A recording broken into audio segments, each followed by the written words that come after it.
Assalamu alaikum, good afternoon, and welcome to Zabist Extravaganza.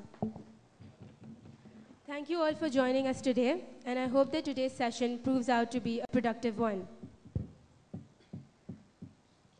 Let me first of all give you a brief introduction of the Zabist Social Sciences Society, which has put tireless effort in bringing to you Patriots Act 2011. The Social Sciences Society was formed with the objective of promoting and creating awareness of social sciences itself. This society aims to enhance the understanding of the importance that lies in the field of social sciences.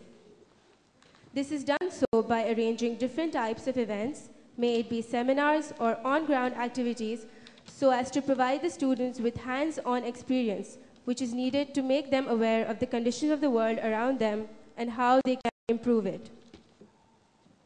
One such event we bring forth to you today. As each of the delegates are well aware, the session today will emphasize on revamping the federal budget. We are also proud to announce that this parliamentary session will be streamed online in the Week of Dialogue, which is organized by the Health and Peace Club at York University. Being social scientists ourselves, we understand that there is a need for the educated and energetic Pakistani youth of today to come together and come up with practical solutions to solve the multitude of problems Pakistan is facing today. We wish to give such students a platform where they can actively debate, criticize, analyze, and reflect on various problems, and at the same time reminisce the history of our culture through literature. Now, without further ado, I would like to officially open the event, and for that, I'd like to call upon Ahmad Shah, the President of the Social Sciences Society, to come and say a few words. Delegates, it gives me great pride and great honor to welcome you all today to Zabist, and it gives me great pride as well to our host team who has put in a lot of effort so that you guys could actually have a parliamentary proceeding today. The speaker is none other than Bilal Zubaidi, a very refined person who has conducted a lot of such sessions. So you guys are privileged to have him. We also have a guest speaker today, Mr. Moiz, who will be speaking about the Defense Ministry later on today in the proceedings. Delegates, the motive of having this conference today is only to create awareness, and awareness on a very particular and a very sensitive subject in Pakistan. As you all know, our budget is subject to ridicule in our assemblies. Is also a subject of, it's a joke in many circles. Today, we sit here and we will seriously ponder over how to increase or to have a better future for the Pakistani citizens by allocating budget to the areas which is well needed. I wish you all the very best of luck today, and I hope you have a good time. Thank you all.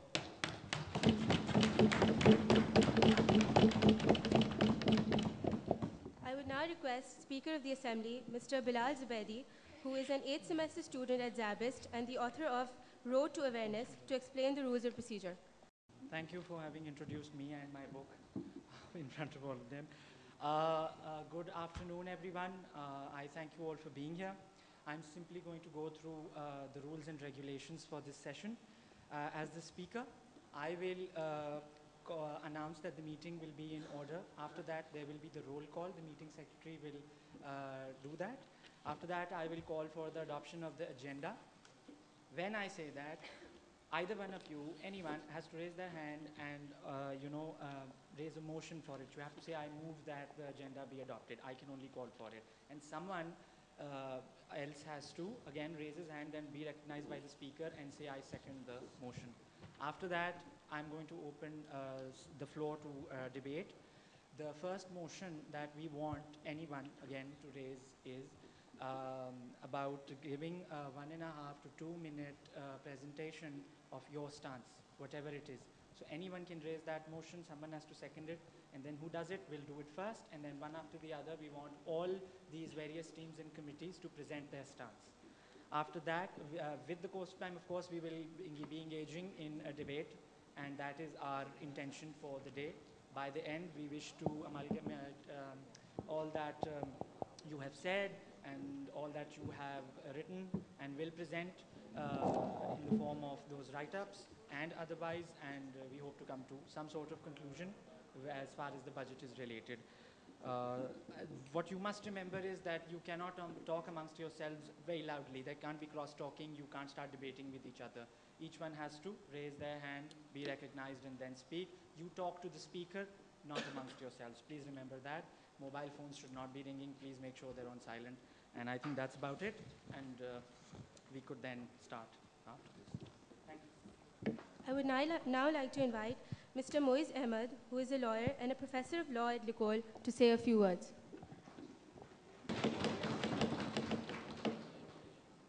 First of all, Assalamu alaikum, everyone. Thank you very much, the Social Sciences Society, for inviting me here. It gives me great honor to see all of you young people actually being willing to indulge in debates like this. Obviously, we all understand our responsibilities, and if we actually do that, perhaps one of you will be seen in the National Assembly one day debating the very issues that of the ideas of which, the backdrop of which, the knowledge base of which you form here. I was asked to speak on defense and law and address the fact as to why we actually have come to a point whereby we spend so much on defense and so little on other areas.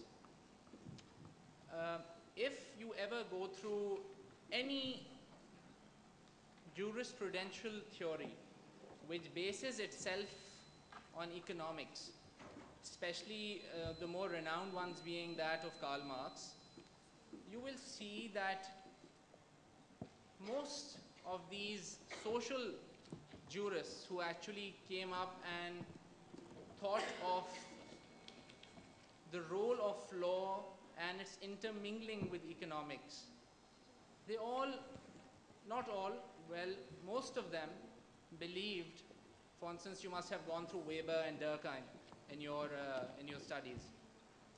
Most of them actually believed that law and the states, as in the concept of a sovereign nation, was all based on property institutions. Why we needed law, why we needed the assemblies, why we needed a legal structure was essentially because man's need to protect himself from the other man. Yes, obviously initially when Adam and Eve would have come on earth, there was no concept of property, right? They had the entire earth to themselves. Then obviously as the population increased, we became part of tribes and clans. Then slowly that evolved into what we have today. Nations and states were sovereign. When from small families people became clans and they settled in different parts, in different areas, they all acknowledged that human beings have a simple fallacy. They have a small problem amongst themselves, and that is of limited resources. Yes? Hence, what happened was that we thought of protecting the limited resources that somehow had fallen within our grasp. May that be natural resources such as oil, gas, gold, etc., or resources that eventually are developed as a result of our human enterprise. From that idea, there emulated this idea of creating armies, this idea of protecting oneself by having a collection of people who have the advancement over the other in terms of technology and in terms of their ability to defend themselves from the other. Yes? If, for instance, Pakistan has oil today, yes, or if it has coal today or other natural resources, there will obviously be other people, other stakeholders who would want that the control of those resources will come in their hands. When that happens, we automatically tend, as human beings, naturally, we tend to form alliances for our protection, we form our armies. This was the case with Pakistan also.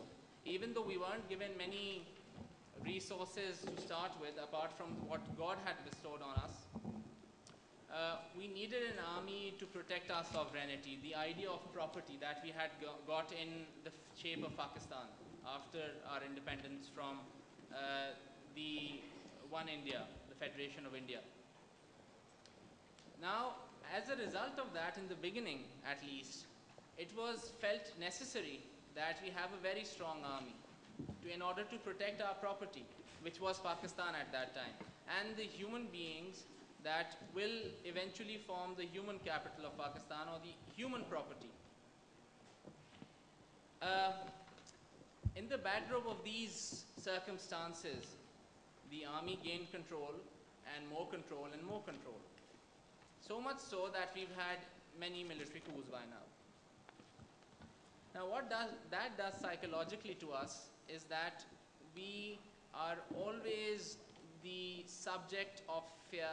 We are always the subject of this psychological desire or need to have protection from various avenues, most predominantly that being of our neighbor India, and obviously the core issue of which the core of which centers around Kashmir. Now, what has happened is that a substantial part of our budget goes to the army. Obviously, what we need to debate upon here is whether that spending is justified, and why not spend as was envisaged by some of our leaders, especially in the face of the Aligarh movement that happened in India much before partition, and that perhaps sometimes has been thought of as the reason why why the Muslims of India were able to imagine or feel confident that they could have their own homeland, and that was the idea of imparting education. That was the idea of caring. That was the idea of social development, right? The idea of, you must have all read that they promoted the use of forks and knives while eating, and also sitting on the dining table, right? All of these ideas, why don't we spend on them? That is perhaps what I would like to see our delegates here, our participants here to debate upon, and have some feeling of the human condition of Pakistan, right? Not just the old mental setups that we've been brought up in, right? To think that, well, if we don't have a very strong army, then, well, perhaps we'll lose out, or any such institution, right? Have a open, broad mind about allocation of our budgets. I think that is all that I have to say. And again, I'd like to thank the Social Science Society for inviting me, and hope you have a very productive session. Good luck. Thank you very much. I would now like to invite Bemisal Iqbal, the Secretary of the Parliament, to conduct the roll call. I call the name of your ministry out. Ministry of Defense, please. Ministry of Commerce. Ministry of Education. Ministry of Health. Ministry of Agriculture. Okay. Ministry of Sports. Ministry of Law, Justice and Human Rights. Water and Power. Ministry of Science and Technology. Ministry of Petroleum. Environment, to raise their hands, please. Foreign Relations, to raise their hands. Ministry of Foreign Affairs, to raise hand, please. Interior, to raise hands, please. Information and Media. Planning and Development. Communications. Information and Broadcasting. Thank you. I call for a motion to adopt the agenda. Yes. We move a motion and propose that each sector put forward their agenda and proposal, individual speaking time 1.5 to 2 minutes. Is there anyone to second the motion? You second the motion. We have adopted the agenda to present the stance of each ministry as far as the budget is concerned. The member of this assembly who has raised the motion to present the stance first. Honorable Chair, this is the age of technology and development. In this globalized world, to achieve sustainable development, Pakistan's youth has only 0.05% out of 1646.2 billion rupees that we have. Progressive research requires money, and in this space race and the race of arms, we require monetary means to go forth. We require that at least a 2% increase in the Ministry of Science and Technology so that Pakistan can also compare with today's fast-moving world. Science and technology is a dynamic field, progressing every day, and we must revolutionize our science and technological efforts in order to keep up with global demands. Thank you. The next ministry to present its stance. Thank you, Chair. Honorable Chair Table and members of the National Assembly, we normally hear various statements which describe the general situation in Pakistan. There's very less freedom of choice. Only 31% of Pakistanis feels that they have the freedom to pursue what they want in their lives. Pakistan is considered a country with a bad, if not the worst, human rights violation record, and recent incidents have exemplified this fact. Furthermore, Pakistan ranks 112 out of the 169 countries where there's gender inequality. Where justice does not prevail, the country cannot function. This is where the various sectors within this National Assembly come in to play their part when they implement justice into the system.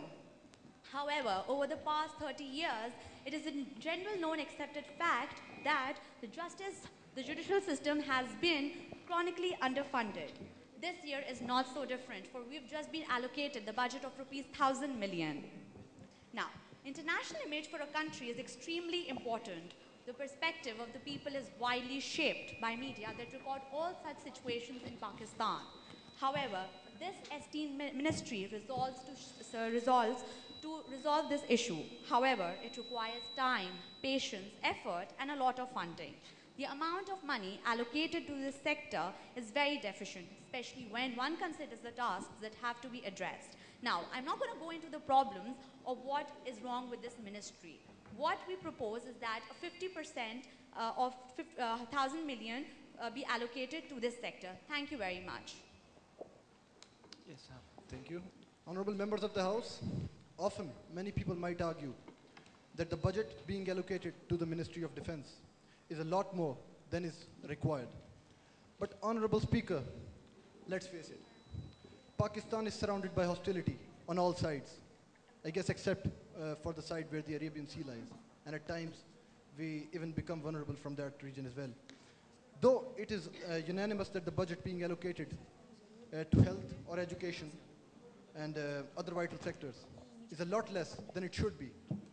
But honorable members of the House, it remains a fact that we cannot afford to make cuts in the defense sector because, Honorable Speaker, I believe that we can only educate the population or provide health to them if there is a population left to educate. And making cuts in the defense budget will surely create uncertainties in that belief. Thank you, Honorable Chair. Yes, sir.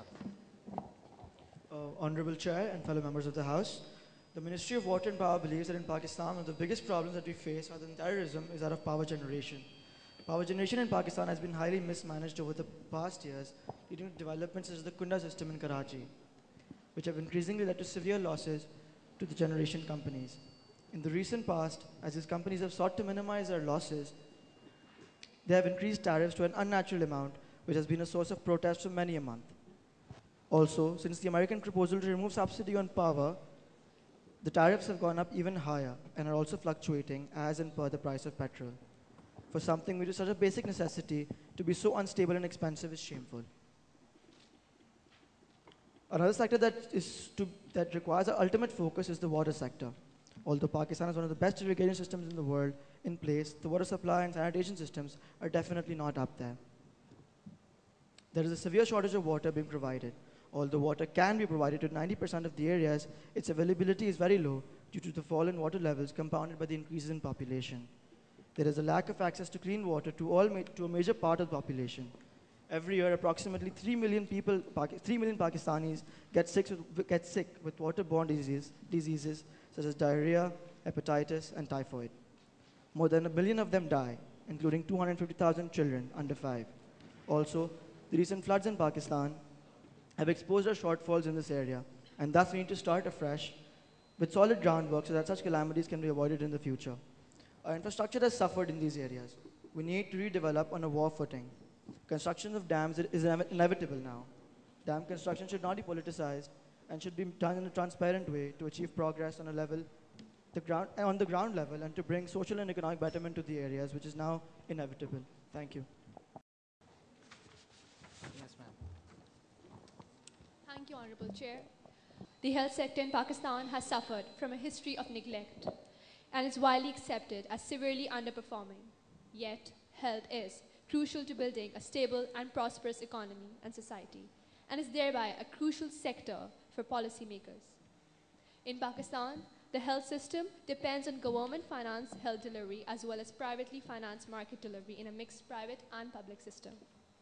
The sector as a whole suffers from a series of ailments, resulting in dangerously low levels of access by the population to affordable, quality healthcare. Honorable Speaker, the health system in Pakistan remains in crisis. Only 27% of the population enjoys full healthcare coverage, such as government employees, members of the armed forces, and the small number of beneficiaries of safety net arrangements, while 73% must depend on out-of-pocket payments.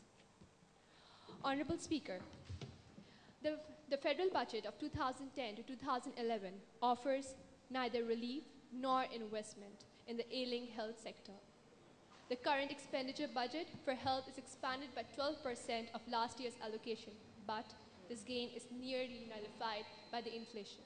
The allocation for running costs in the health sector is left as a mere 7 billion rupees, which is barely more than double the amount of funds allocated to sugar subsidies alone through utility stores. Therefore, the Ministry of Health proposes that at least a 20% budget of Pakistan be allocated to this sector. Honorable Speaker, it is time for adopting a comprehensive strategy and priority for the health budget to wage a war against mentioned health issues to reduce social disparities and unhappiness. This is the only way to make Pakistan a powerful and prosperous nation in this world. Thank you. Yes, ma'am. The Education Ministry believes that Pakistan, being one of the most populated countries, ranks only in the bottom 5 countries as far as public expenditure on education sector is concerned. Only 2.2% of the GDP is allotted to the education sector, which is not proportionate to the population increase in our country. In the report of Education for All assessment indicates that the increase in education in Pakistan is not appropriate to the increase in other countries like India, Bangladesh and Sri Lanka. Among the issues affecting Pakistan, illiteracy is the second most important issue, as 50% of the population is illiterate in Pakistan. With such feudal backgrounds, inflation, poverty and child labor, this rate is expected to increase in the future. If education doesn't prevail, problems in Pakistan will reach a stage which will make this country very vulnerable. The Education Ministry believes that 7% of the GDP should be allotted as stated in the draft presented in 2010, which has not been met. A question may arise in people's mind as to why do we need budget for education? Due to education awareness increases. If people are educated, health awareness increases and criminal activities decrease. Through education, the health sector, women welfare sector and development sector would even gain benefit. Since the formation of Pakistan, education has not been the prime issue, whereas amongst the issues affecting Pakistan, illiteracy is the second most important issue. Increase of overpopulation would increase the level of poverty and unemployment would increase. That is why education is needed to control the overpopulation in Pakistan. The government of Pakistan should come out of hibernation and lethargy and should allocate at least 4% of the GDP, as 2.28% is done by China, 3.5% by India, and developed countries are spending more than 5% of their GDPs on education. Thank you. Yes, ma'am. Honorable members of the House, Adam Smith, the father of economics, said some 200 years ago, good roads, canals, and navigable rivers, by diminishing the expense of the carriage, put the remote parts of the country more nearly on a level with those in the neighborhood of the town. They are, upon that account, the greatest of all improvements. Converted to 21st century speak, and we get the gist of the importance of communication sector in our economy. The communication sector is the fastest growing sector of our economy, with there being around 25% increase in the past few years. It is predicted to surpass all the other sectors in its contribution to the GDP by 2015. An efficient transport system contributes to economic growth domestically, with a 6% of employed labor engaged within this sector. Globally, transport and communication is changing every aspect of human life, from trade to manufacturing, education, research, entertainment, culture, and defense.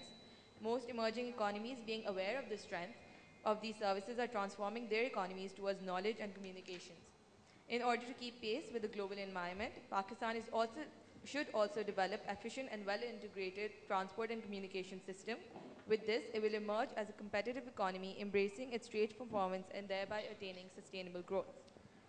With recent catastrophes such as the floods, which led to a lot of loss in many ways, the infrastructure of our country was also affected.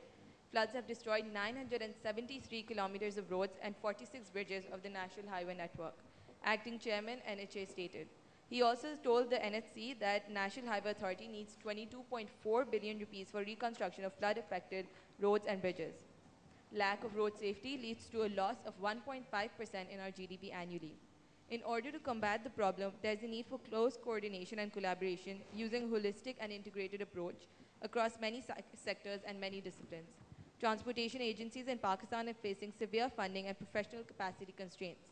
Just policy formulation is not sufficient to achieve the desired goal of reducing road deaths and injuries in the economy, unless backed by financial support for its implementation. Communication has had a positive impact on employment in the services and retail sectors and has helped the country to emerge as a major manufacturing power. It is critical to empower every individual to connect to people, information, and services regardless of their location or income. This is a key element in the vision of a truly inclusive, knowledgeable society. Thus, we propose an increase in the federal budget for the communication sector, since such an increase, if allocated correctly and through a transparent system, would have a multiplier effect and ultimately lead to a significant impact on our economy. Thank you. Yes. Honorable Chair, the total budget for the year 2011 is 3,259 billion, out of which only 10 billion has been allocated to the Ministry of Food and Agriculture and 885.6 million has been allocated to livestock. Agriculture in Pakistan used to contribute 53% of the national economy, but now has declined to 23%, whereas the other industries such as manufacturing industry is going up to as much as 55% of the national GDP. 45% of the total labor force is employed to the agriculture sector, but the funds that we receive are not sufficient at all. With labor force as high as this, there should at least be 5% increment to the funds allotted to our sector. Even with the obvious decline in the economic contribution of agriculture in Pakistan, it remains to be an important sector and may still improve in the future. Unemployment in Pakistan will improve if those under cultivated arable lands will be productive. The economic status will improve, and likewise the employment rate will improve greatly if the agriculture sector is further developed. Thank you. Yes. First of all, we, the Ministry of Foreign Affairs and Trade, would like to start off by saying that, ladies and gentlemen, we happen to be a ministry a little different from other ministries because many of our functions actually happen to depend upon other ministries. Now, I would also like, for that, I would like to give an example. First of all, one of the prime factors which has been for quite a time now hindering our functions is that of the security circumstances in the country. That has impeded foreign investment, impeded whatever foreign investment and other and many other factors coming from abroad. And for that, we very primarily depend upon the defense budget. Ladies and gentlemen, another point, which has been debated upon before, but I would like to bring that upon with more emphasis to this floor is that, ladies and gentlemen, we cannot continue to fight terror extremism with only weapons. What we need to do now is to enhance our trade ties and bring some foreign investment and economic opportunities to the very locals who require them. And how could we do that? We could do that by attracting foreign investment. And ladies and gentlemen, the correct approach to do that, it will be to allocate a few more funds to our ministry. Currently, it is just about 3.5%. However, for our desires, that will have to be as much as double. What we require to do is to enhance diplomatic ties so that investment and foreign firms are given an incentive to establish over here. And again, I would just like to say that our country pretty much has every bit of potential to develop. It is just that we require the correct approach. Thank you, Chair. According to the federal budget for the fiscal year 2011, the funds allotted to the interior sector were a total of 5,584 million out of the total of 3,258 billion rupees. As many of you know, the Interior Ministry is responsible for the maintenance of the law and order in our country. This division also regulates the working of various security forces, including the police force, control of the FIA, civil armed forces, Frontier Corps, Pakistan Rangers, Coastal Guards, and the CDA. For the continuance and the proper functioning of all these organizations, especially due to the dire nature of the present security situation in Pakistan, with which I'm sure you are all familiar, the Interior Ministry cannot afford any budget cuts now or in the near future. Thank you. The Ministry of Sports receives a total of 229.6 million of the total budget of Pakistan.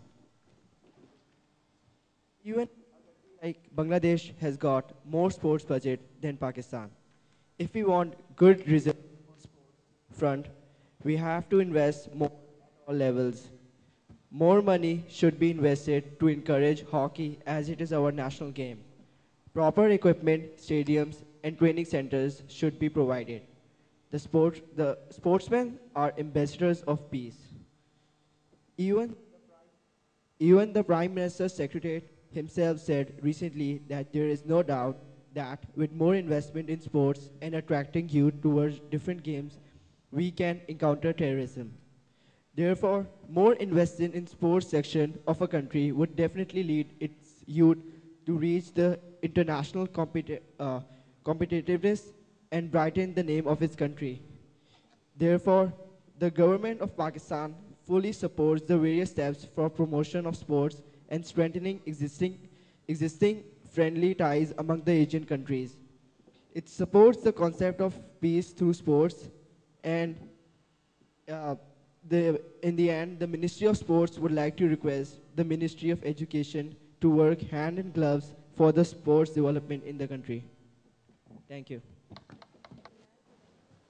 The Ministry of Petroleum and Natural Resources believe that Pakistan is going through major resource crisis, especially with the exploration of oil and gas. Presently, we are facing the price hike of the petrol, and this issue needs to be resolved. We're exhausting our already limited natural resources, which could have disastrous effect for our future generations. Also, it has been noted that Pakistan's oil import bill may touch the figure of $5 billion in the next couple of years. The import bill is known to be a very heavy burden in Pakistan's economy, and it's bound to rise due to increasing requirement for power generation, industry, and transport. Keeping in view the amount of oil and gas which is imported in Pakistan, it must be remembered that it is now necessary for Pakistan to take up some long-term projects regarding the oil and gas exploration in certain provinces, especially in Balochistan. The entire burden of the gas is on SWE, and cutting gases and load shedding is not the only solution for paying off debts and saving energies. Other alternative renewable measures need to be taken, and for that, at least a handful amount of budget is required. Pakistan does not have enough technological advancement, and for that we need assistance from the foreign companies who can help us in providing the exploration methods. Thank you. Honorable Chair, to give me a chance to speak. On the behalf of Ministry of Commerce, I would like to point out some problems with it. If you look at the budget allocated to the commerce sector, it's just a fraction of the total budget. I would like to propose an increment of 7%. Why so? Because trade is the source of earning, one of the main sources of earning in our country. We need it for R&D to make our products more competitive in the foreign markets, and most importantly to compete in the South Asian market, and most importantly against our neighbor China and our fearsome neighbor India. If you look at our major export, which was textile, it's losing power in the foreign market just because of low investment in the R&D sector. We need it for an economic stability rather than militarily stable country, because in today's world, the powers, the huge economic powers, they're measured by their economic strength rather than military strength. So thank you. Thank you, Honorable Chair. The Federal Authorities of Pakistan has granted the development and planning sector a budget of Rs 9395.7 million for the fiscal year 2010-11. The Development Ministry in particular is responsible for formulating a federal development plan for the country. As it is with the case of Pakistan, since establishment of the ministry, it is a minimum of a 4-year plan. On the other hand, the planning sector that was established back in 1953 has an objective to review, evaluate, and assure the implementation of the plan. Further, it has the aim of utilizing all available resources to the maximum productivity, raising the living standards of people, social welfare, social security, equality of opportunity, and the most equitable distribution of wealth. Where the ministry is under such a behemoth of responsibilities, it is questionable how a budget should be drawn, especially in a country like Pakistan, and with the current economic state, a number of plans and projects are highly hindered, for which an increase in the amount granted to the ministry may be needed. The undermining of these development projects has been realized with the contribution of a few other drawbacks too. One of the major obstacles in the way of effective planning machinery is the lack of competent personnel. Good and highly qualified economists, technicians, and planners, etc. do not join government service because of lack salaries and facilities. Lastly, the division of responsibilities between the ministries creates room for communication gaps that leads to ineffective working conditions, and it becomes difficult to follow and maintain the policy devised. After having stated the problems, it is agreeable that a reforming should be considered. The Ministry of Planning and Development has an interconnection with most of the ministries. The Planning and Development Ministry plays a major role in the overall economic and social growth of Pakistan. It has the potential to put together resources adequately and make the most out of it. This is what Pakistan currently needs. However, subsequent events and other obstacles have disabled the ministry. Thank you. Honorable Chair, I would like to introduce the Environmental Ministry as it is on 0.04%. It should be increased. Pakistan is a third world developing country. It is one of the prime characteristic of the third world countries that their government's spending in the environmental sector is limited or restricted. It was recently observed that the provincial government of Punjab slashed the environmental budget by 90%. The reason stated was due to funds required in the provision of basic necessities under the program of Sasta Roti scheme. It was also been observed that on the federal level, no major initiative or policy has been announced in the past many years. The reason for the environmental budget being so low is that being a third world country, the government has other priorities as main targets. For example, the government seeks to reduce unemployment level even at the risk of environmental hazards because of high levels of poverty.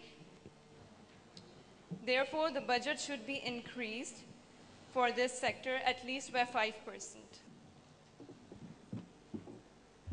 Ministry of Women Development believes women suffer discrimination in the country. Although the Constitution of Pakistan guarantees no discrimination on the basis of sex as stated in Article 25, and full efforts to be made to make the women take part in the national aspects of the country as said in Article 34.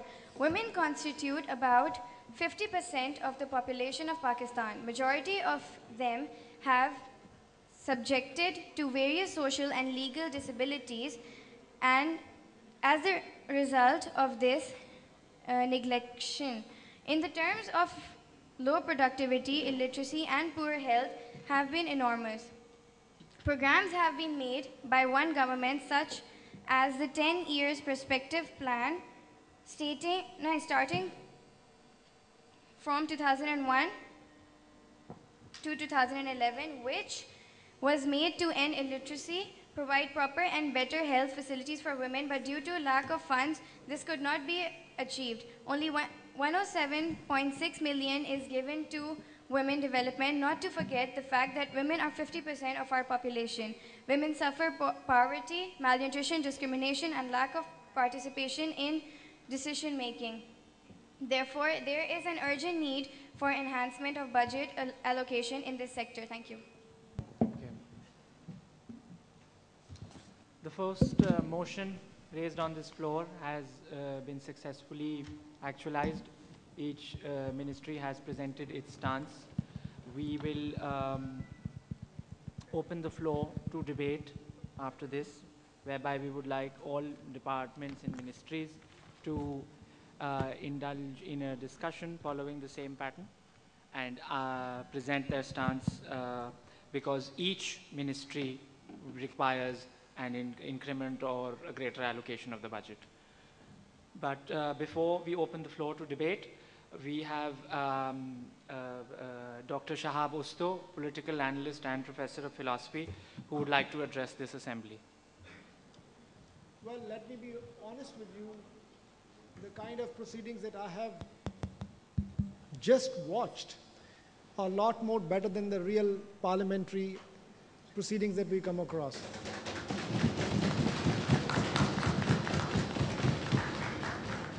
I wish we could have such responsible, somber-looking, committed ministers as we have here. And of course, the most equally responsible, equally scathing, and bitterly critical, yet very, I must say, decent opposition members, then I would be praying that one of you or all of you should be playing that part in your letter in your life, because we are sick and tired of this so-called friendly opposition. We, create names. Have you heard this oxymoron, friendly opposition? जिसको किसी ज़माने में कहते थे नूरा कुश्ती. So it's good.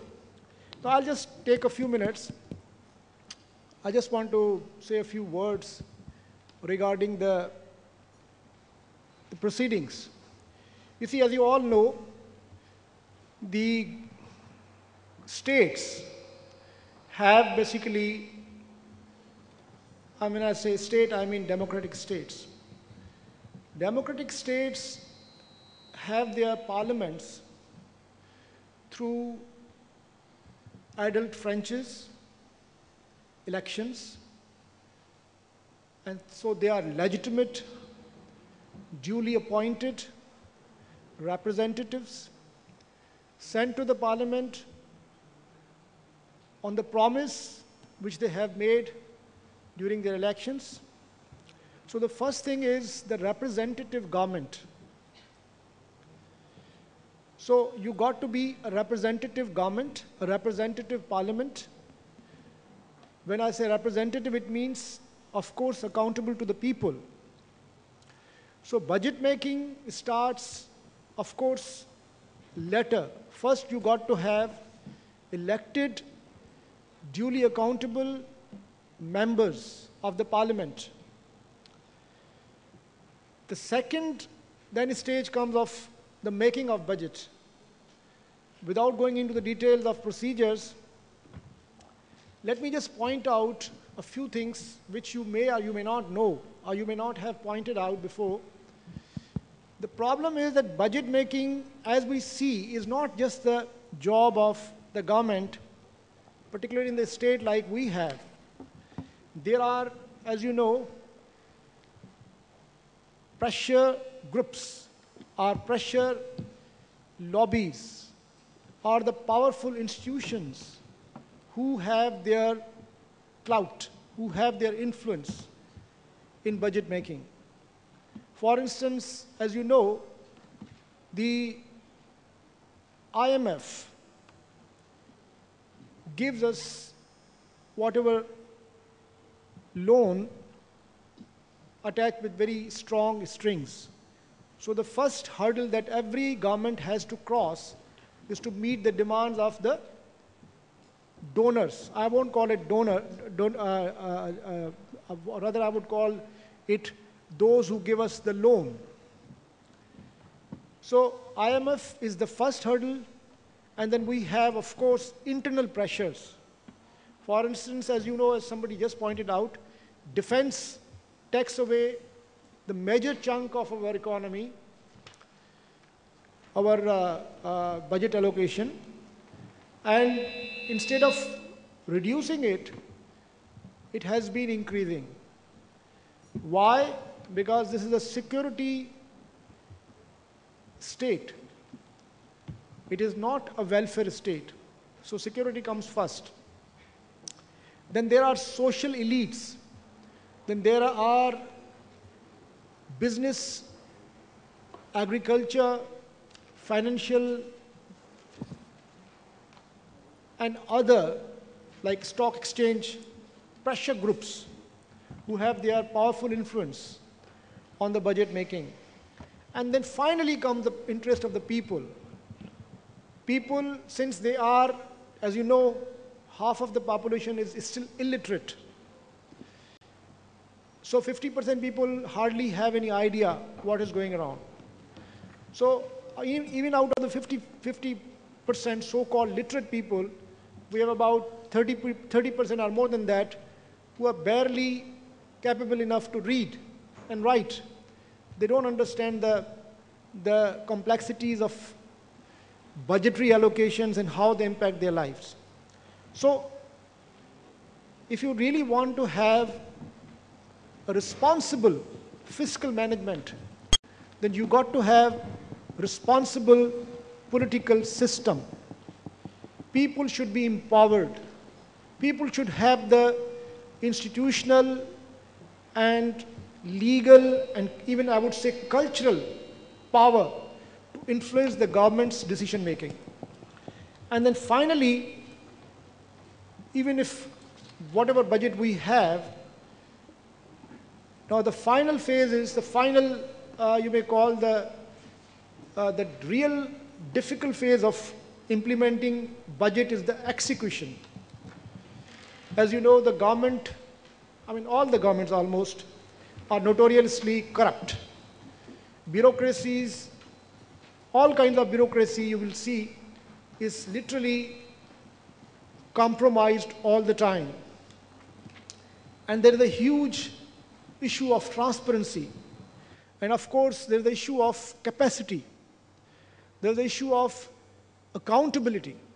So, I mean, it has become more like a norm now that 25 to 30% of whatever little allocation is made for the social sector is actually remain underutilized or unutilized. So, my dear students, I would really advise you to broaden your horizon. When you talk about budget, you must understand the overall political and socio-cultural environment and the international forces are the pressures that we have always been under because of our particular security obsessions. So you got to move much ahead. You got to develop a lot more broader horizon to understand how our country and why our country is made to suffer. What are those forces?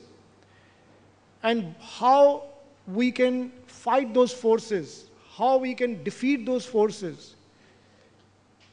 Well, I do not want to give you any lecture on the solutions because you are now adult enough, mature enough, and capable enough to understand.